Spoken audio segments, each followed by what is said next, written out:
The rain was relentless. Not soft, not distant. It slammed against the windshield like something trying to break in. Enrique tightened his grip on the steering wheel. He hated losing control.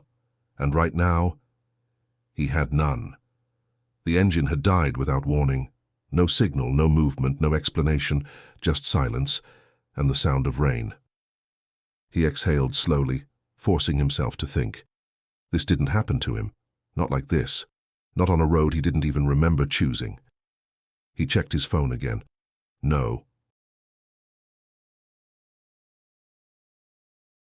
Service, of course. For a moment he just sat there, a man used to controlling outcomes, trapped in a situation he couldn't predict. Then, a movement on the side of the road. Enrique frowned. At first, it looked like nothing. A shadow. A shape blurred by the rain, but it moved again. Closer. He opened the door. Cold air hit him immediately, sharp, wet, unforgiving. And then he saw her, a woman, sitting on the ground, partially sheltered by a broken wall, still, watching him. Not surprised, not scared, just watching. Enrique hesitated. Something about it felt wrong. Not dangerous, worse, familiar. He stepped closer, cautious. "Are you okay?" he asked. She didn't answer right away. Her eyes stayed on him, measuring, as if she already knew who he was. "Your car stopped," she said calmly. Enrique frowned. "Yes, it just died." A pause. Then she tilted her head slightly. "That's not what stopped tonight." Enrique didn't move. The rain kept falling between them. "What do you mean?" he asked. She looked at him differently now, not like a stranger, like someone remembering something. "You've always hated losing control," she said.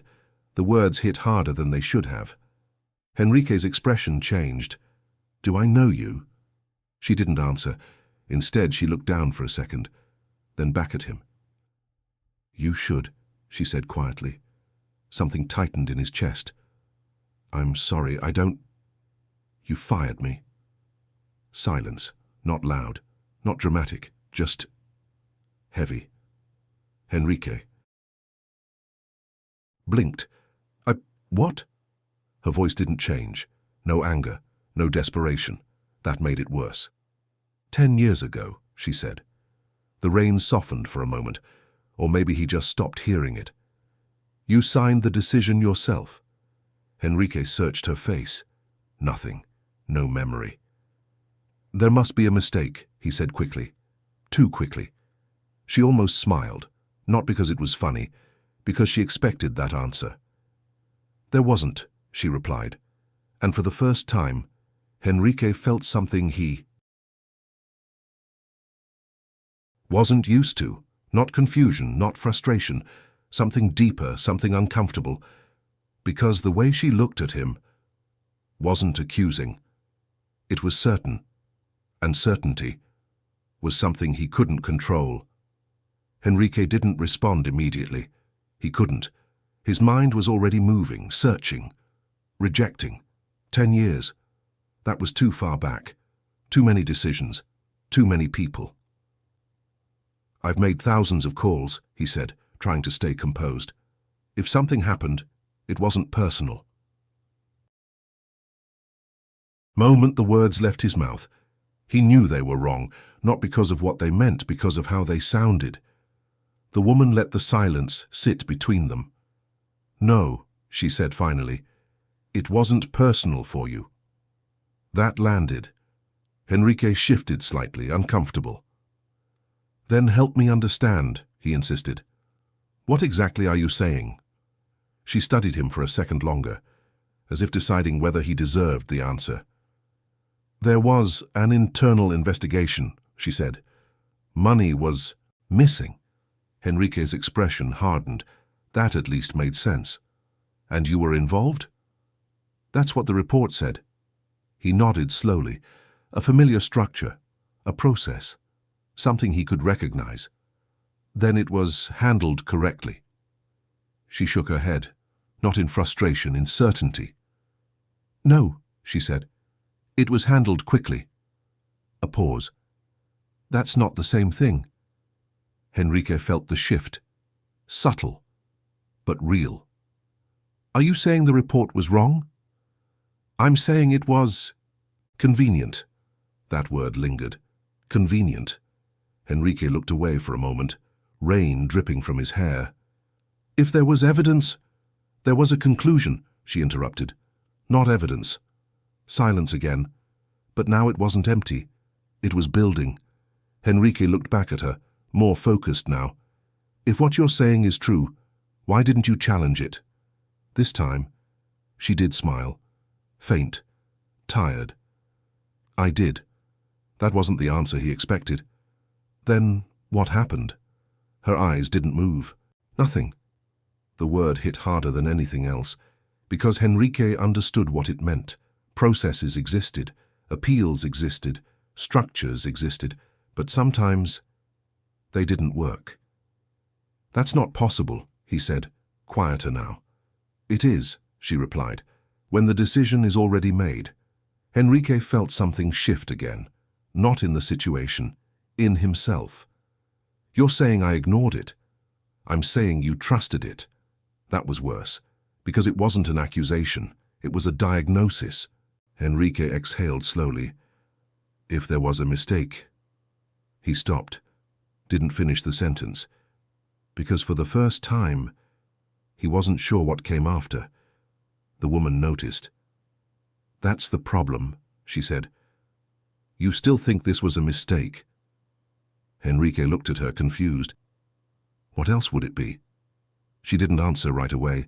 Instead, she reached into her coat, slowly, carefully, and pulled something out. A folded envelope, worn. Edges softened by time, but preserved, intentionally. She held it in her hands for a moment, then extended it toward him. Henrique didn't take it immediately. What is that? He asked. Her eyes locked onto his, steady, unwavering. The part you never saw. The rain picked up again, louder now, as if something had just crossed a line. Henrique hesitated, then finally reached for the envelope.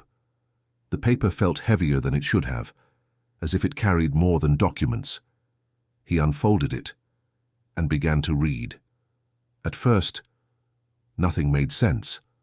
Names.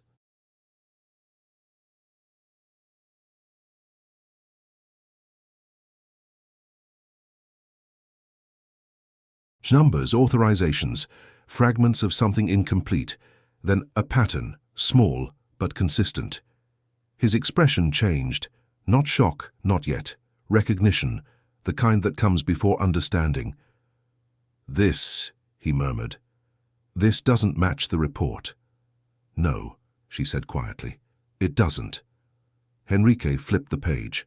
Faster now, scanning, connecting. These transactions, they were approved. Yes. By different departments. Yes. That's not how internal theft works. The realization was forming, slow, but inevitable. Henrique looked up at her. If this is real, he didn't finish, because now he knew where it was going. And for the first time since the car stopped, control wasn't what he wanted. The woman tilted her head slightly. It is. A beat, then. And it didn't stop 10 years ago. That was the moment, the micro-turn, because now, this wasn't about the past anymore.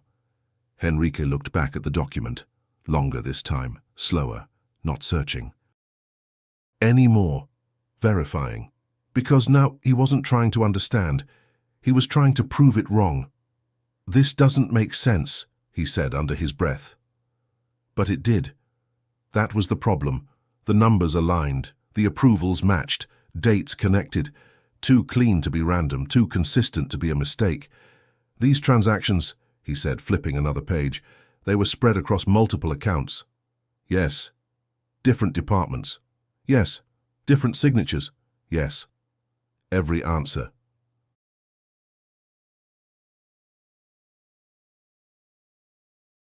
came without hesitation.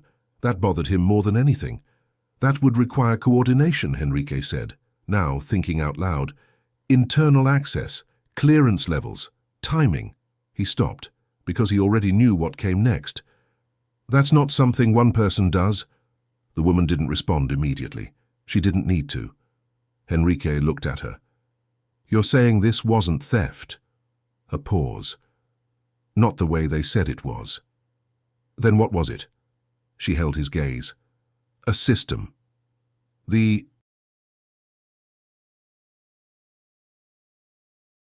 Word settled heavily. Henrique stood still, rain dripping from his jacket. No, he said instinctively. That's not possible. But his voice didn't carry conviction anymore. It is, she replied. You just never had a reason to look deeper. That hit, because it was true. Henrique had never questioned outcomes, only processes, and the process had been efficient, too efficient. He looked back at the paper, now with a different mindset, not as a decision-maker, as a problem. If this existed, he said slowly, someone had to be controlling it. Yes. Someone with authority. Yes. Someone close enough to influence reports. She didn't answer this time. Henrique didn't need her to. He already understood the implication, and that's when something changed again. Not outside. Inside. Because now, this wasn't just about a wrong decision. It was about being used. Henrique's jaw tightened. Why now? He asked suddenly. Why show me this now? The woman watched him, carefully. Because it's still happening. That answer came without hesitation, and it landed exactly where it needed to. Henrique's eyes narrowed. That doesn't make sense, he said. If something like this was active, it would have surfaced by now. It did, she replied, a beat. Just not where you were looking.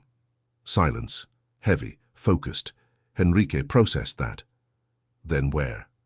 She didn't answer directly. Instead, 2 weeks ago, she said, a report was filed. Henrique froze.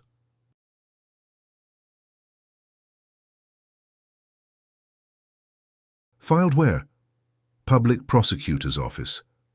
That changed everything, because now this wasn't internal anymore. This wasn't contained. This wasn't controlled.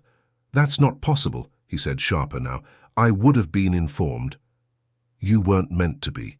That was the second hit, direct, precise. Henrique stepped back slightly, not physically, mentally, re-evaluating, reconstructing.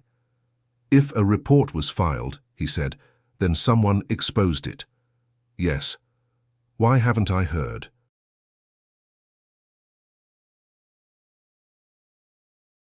Anything.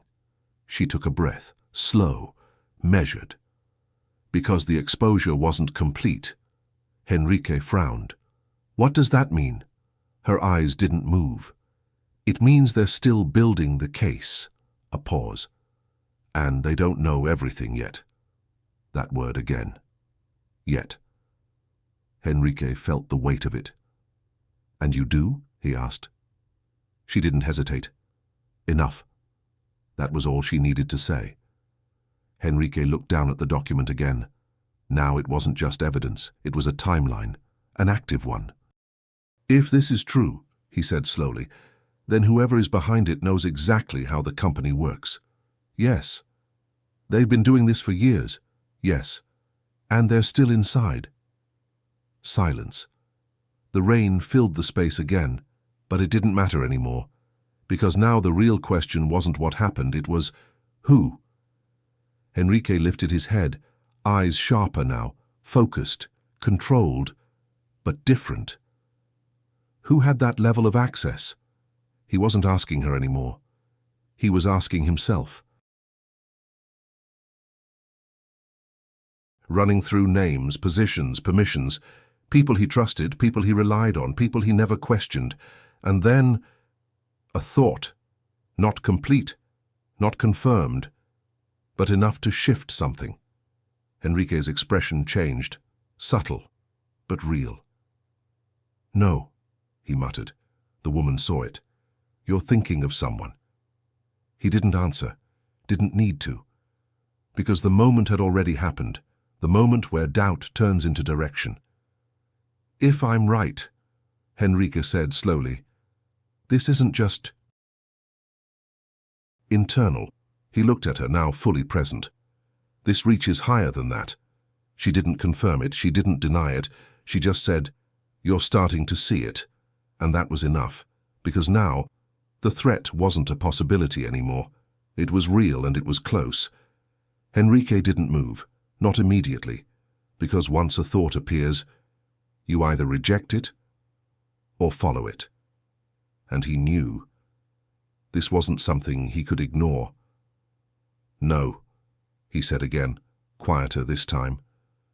But now it wasn't. Denial. It was resistance. He looked back at the document, then at the woman, then back at the document again, as if the answer might change if he gave it enough time. It didn't. There are only a few people who could approve something like this, he said. His voice was steady now. Too steady. Not just access, influence. He started listing them in his head. Finance, operations, legal. Each name came with history, with trust, with years of decisions made without hesitation. Then, one of them stayed longer than the others, not because it stood out, because it didn't, because it had always been there. Quiet, consistent, reliable. Henrique's eyes narrowed slightly. He handles the legal flow, he said, more to himself than to her. Every internal report passes through him. The woman didn't interrupt. She was watching the moment unfold. If something needed to be redirected, Henrique continued, he would see it first. A pause. And if something needed to disappear, he didn't finish the sentence. He didn't have to, because now the idea wasn't abstract anymore. It had shape. Gustavo, he said. The name landed between them, heavy, definitive. The rain kept falling, but everything else had gone silent. The woman didn't react immediately. She just observed him. That name appears in every document, she said finally. Henrique's head lifted sharply. You're sure? I checked. A beat. More than once. Henrique looked back at the pages, now scanning. Differently, not for patterns, for confirmation. Legal validations, he murmured. Signature chains, approvals. And there it was, again, and again, and again. Always present, never questioned, because it was supposed to be there. No, Henrique said, shaking his head slightly. He's been with me for years. Exactly, she replied. That word cut deeper than anything else, because loyalty was the perfect cover. Henrique exhaled slowly, trying to stabilize something that was already shifting. If this is true, he said, then he controlled the narrative from the beginning. Yes. He redirected the investigation. Yes. He made sure the report pointed at you. Yes. No hesitation, no doubt. That was what made it impossible to ignore. Henrique closed the document, carefully, as if the act itself required precision. And I signed it, he said, not as a question, as a fact. You did. Silence. Longer now, because this wasn't about discovery anymore. It was about consequence. Henrique looked at her again, different this time, no distance, no control. Why didn't you bring this to me before? He asked. Her expression didn't change. Would you have listened? That stopped him, completely, because the answer was immediate, and he didn't like it. He looked away for a second, then back. No, he admitted. That was the point of no return. Not the document, not the system. That. Because now he wasn't just confronting what happened. He was confronting who he had been. So what happens now, he asked. The question sounded simple, it wasn't. The woman studied him for a moment. That depends on what you're willing to lose. Henrique didn't answer, not right away, because now he understood something clearly. This wasn't a correction, it was a collision. If I move against him, Henrique said slowly, this doesn't stay internal. No. It triggers everything. Yes. Legal exposure. Yes. Reputation. Yes. Control. That was the last one. The one that mattered. The one he had built everything around. You won't have it, she said quietly. No judgment, no pressure, just truth. Henrique nodded slightly, almost imperceptible, because for the first time, he wasn't calculating outcomes, he was accepting them. And if I don't move? He asked. Her answer came instantly. Then it continues. No pause, no hesitation, and more people pay for it. That was it. The final weight. Not money, not...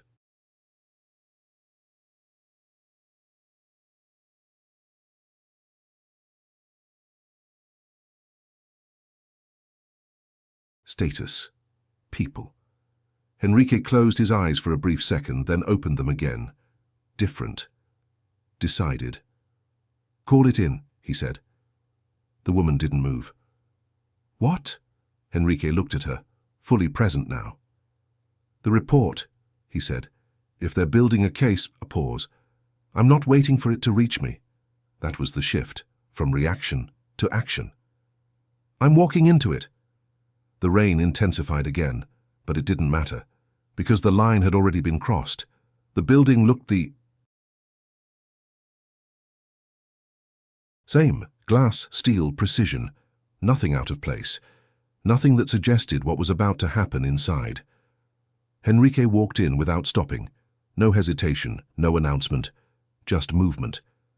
People greeted him as usual, respectful, controlled, unaware. That part hadn't changed, but he had. He went straight to the private elevator, the same one he had used for years, the same one that had taken him up. Every single time. Today felt different, not because of where it was going, because of why.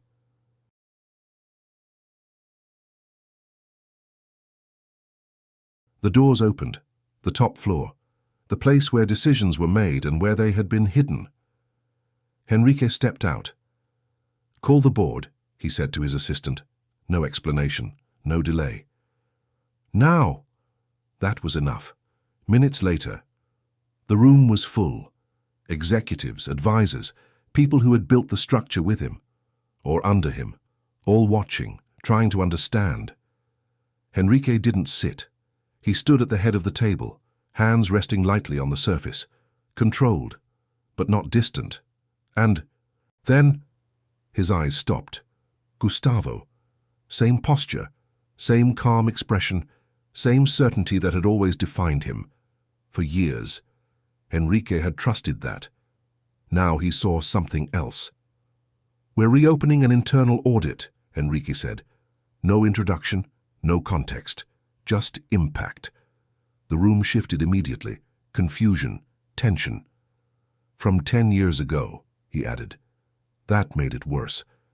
Gustavo leaned back slightly, still composed. If this is about archived processes, he began. It's not archived. Henrique didn't raise his voice, he didn't need to. Gustavo stopped. It's active. Silence. Real silence. The kind that forces attention. Henrique placed the document on the table. The same one. This was submitted externally 2 weeks ago. Now the room reacted. Subtle but visible. Gustavo didn't move. And it shows that what we classified as isolated wasn't. Henrique looked directly at him. It was structured. A pause. Ongoing. That was the moment. The shift from suspicion to exposure. Gustavo folded his hands calmly. You're making a serious claim, he said, measured, controlled. And you're about to defend it, Henrique replied. No aggression, just direction. Gustavo's eyes held his. My role has always been to validate what passes through legal. Validate, Henrique repeated. A slight nod. Not redirect. That was the first crack. Small, but visible. Be careful with that implication, Gustavo said. Still calm, but tighter now. Henrique didn't move. Your name appears in every authorization chain, he said. Clear, precise. Every redirection. The room shifted again, more noticeably now. That proves access, Gustavo replied. Not intent. Henrique held his gaze. Then we'll clarify intent. That was it. No escalation, no shouting, just inevitability. Full external audit, Henrique continued. No internal filters. Now even those who hadn't understood did. This wasn't containment. This was exposure. Gustavo remained still. But something had changed, subtle, almost invisible.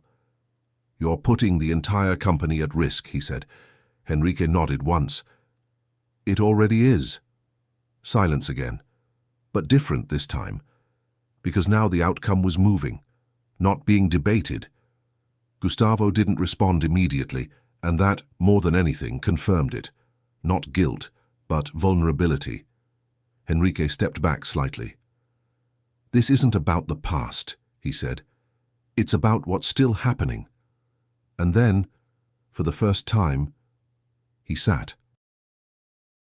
Not as control, as conclusion. Weeks later, the company still stood, but not unchanged. The audits confirmed enough. Not everything, not all at once, but enough.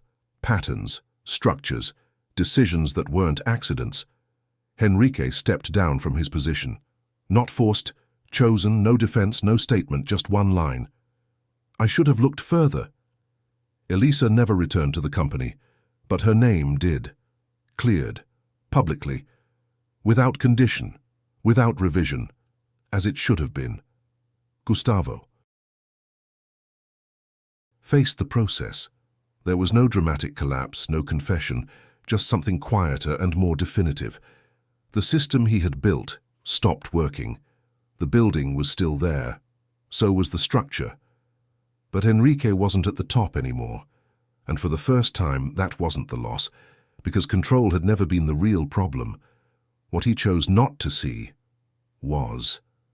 And the truth hadn't come to destroy everything. It had come to stop being ignored.